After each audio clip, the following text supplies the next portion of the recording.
Friends, hello, how are you doing? It's Christmas. Merry Christmas, everyone. Merry Christmas. I hope you all are doing well. This is look at my Christmas present. I'm a huge Back to the Future fan, and this is the theme of the video. Back to the Future. Well, we're looking into the future, I guess I should say here. I hope all of you are well, and let's talk about just some, I promise I don't want to talk much here, because I know you're busy. Everyone's tired. If you got kids, God almighty, I know. But SoundHound, BigBear.ai, and Oracle here kind of just mush these up together and get kind of a thought thesis what we're talking about here with these companies. So bullet points here. Let's see if we can keep this video under 10 minutes. I'm gonna try. Let's go through them real fast here. So first of all, you got SoundHound here, and SoundHound at this point has established itself as a company that people are buying into. They're not letting go of this $20 mark, which is insane. It's insane, okay? So now we have SoundHound, who, let's bullet point this, it's capturing big deals, more deals. It's entered into a zeitgeist situation here where FOMO is taking over. People are scared to not buy it or sell it, obviously. And it's growing the price here crazy. And it is no doubt going to be the dark horse here of 2025. I mean, it's SoundHound is growing faster than SoFi in stock price here, which is insane to say because SoFi has so much more money coming in with it as an actual, earnings month to month, quarterly here. So that's just wild to think about. But either way, SoundHound, a lot of what's being priced in right now with this stock is that we know it's coming. We know that this stock is going to get very expensive here. Why? Because it's taken on all these new deals. And that's really going to escalate the new earnings that are coming out here in 2025. So even now analysts, which is crazy because this was not the conversation here just months back with the analysts, they're saying, hey, we think and we know SoundHound's going to be a really good company here into 2025. We're putting a hold position / buy position, and no one essentially is saying buy SoundHound at this point.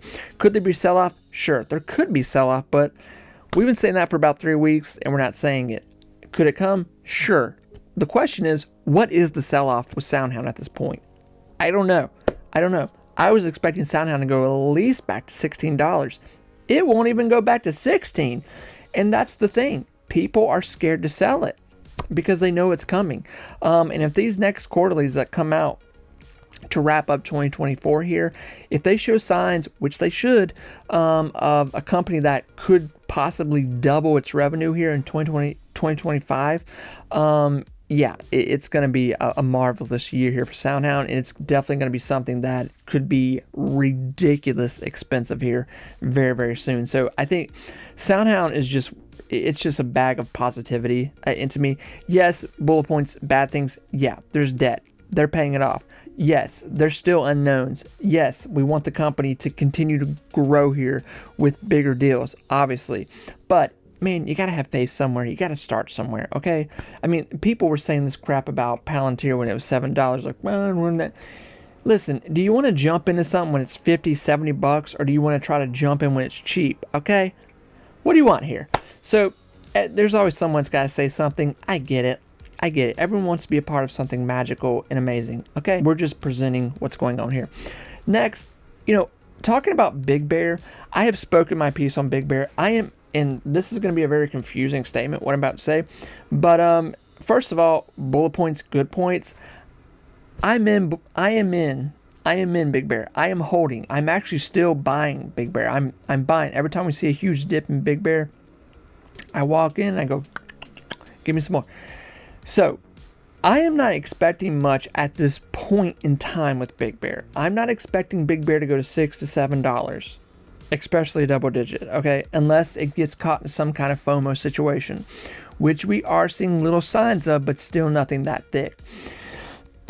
What's happening here with Big Bear? Yes, they've gotten some nice deals as of late, a little bit of government action here, and they're getting some attention with investor relationship. Good, great, amazing things. Quarterlies, as you can see, very up and down, okay? And by the way, if you're wondering what site I'm using, it's earningshub.com. Great site. You should definitely check it out. Amazing site. But with Big Bear here, listen, there's probably a lot more bad with people's attention than there is good at this point. And I completely get that. So with Big Bear here, this is not me telling you you need to buy Big Bear. This is telling me like, well, I mean, if you like risk, you like to take a little chance in the market, and you're looking for something that could make you pull out your hair, this might be for you. Okay. Big Bear has a lot of big debt. Okay. This is a company that we're hoping really pushes into more of these government contracts in 2025, because government contracts, they're big, they don't ever stop, they continue, and they just go on. With that, Big Bear, it's getting closer to actually achieving more financially. Okay, and that's what we're hoping here in 2025. Is it going to happen? I don't know. I don't know, but they are capturing bigger deals here, and we're hoping, really my hope with Big Bear here is that it can at least remain a $3 to $5 stock here of 2025 and start to pay off some sort of debt. The reason I'm buying in Big Bear right now is because I'm trying to at least establish a low position in this company right now, to where maybe by 2026, the company has paid off a massive amount of debt.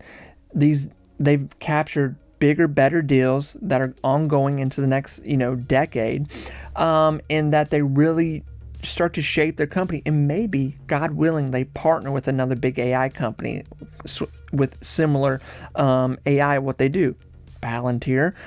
So that's kind of the thought process right there. Okay, now is that going to happen? I don't know. It's a shot in the dark. This is my wild card. Big Bear is completely my wild card. That it's 100%. So please do your own research. Okay, like I said, this is not me telling you this is the hot stock you need to buy. It's a risky situation. Okay, I am fully aware that Big Bear could come out with some bad news here, earning wise, and it could trickle right back down to $2 or like $1.50. Okay, I am well aware of that. So Big Bear, I'm buying it, but I'm buying it on the dips, and I'm holding it. I really want to see, and I think this company can start to push into better heights here in the 2025, especially just with AI going to get a lot more attention here in 2025. I think like 2024, 2025 is going to be controlled here by AI stocks. It's just going to continue. It's going to be an ongoing story, and we're going to be like, oh my God, like this AI stock just made this amount. Now this one's partnering with this one, and who's this? I think that's going to be a lot of the conversation here in 2025 with a lot of these AI stocks. And then there's Oracle. So Oracle, the main thing with people wanting to know, Oracle, they've had an amazing year on stock price run. And obviously they're one of these companies, AI companies, that are just making all the money. They're just making a ton of money here, okay? Now with Oracle, Oracle and Palantir get, they cross threads a lot, where people go like, Palantir is the new Oracle, or, and Palantir is following the same suit as Oracle in stock price, which it is. It's very interesting. If you look at a stock chart on Oracle for the last 2 years, and then you look at Palantir, you're like, whoa, that's really crazy.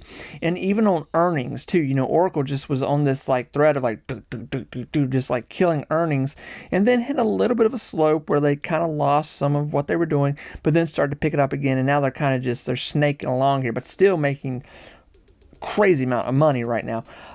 But with that conversation, like, even, not that I'm trying to talk about Palantir here, but I love Palantir. When Oracle hit $100, people were like, all right. Well, Oracle just went, it just kept going here. And that's what a lot of people think Palantir is about to do. So that's like, when you say Palantir going $100, it's not that big of a deal. It's not that big of a deal. And especially when Palantir just keeps getting freaking deals that are like huge. I mean, huge deals. So the conversation with Oracle here is like, a lot of people go like, is the juice still worth the squeeze with Oracle? My thing here with Oracle is, I would say Oracle is going to have a good year here in 2025 because of just technology being a huge aspect of the market upcoming here, especially the next just 5 years. AI is going to control the next market run here, okay? With that conversation, Oracle will probably continue to have new highs here, especially now with it being at a lower price compared to where it was just weeks, days ago. So I still think there's definitely meat left on the bone here with Oracle. They're still doing great when it comes to money. They're still doing great when it comes to deals. Is Oracle going to probably be worth someone putting $5 to $10 in that doesn't have a lot of money, trying to get back huge gains? I don't know. It may not be the play for you. I would probably direct you over to Palantir, where Palantir is probably going to have like a year like Oracle did this year. Okay, so that's more or less what I would send someone like that, or even like SoundHound. So Oracle, and I'm talking about Oracle because I get comments on Oracle all the time. I just don't really talk about Oracle a lot because I haven't done much with it. I read about Oracle. I like it. I just haven't made a position in there. It's expensive stock. I mean, it's just expensive. It's for an everyday person to start buying up Oracle right now. It's for a different type of investor. I get it 100%. But Oracle is in this situation where it can continue to run here, and it could be within a few years maybe talking about some sort of split. Who knows? That is a very real conversation.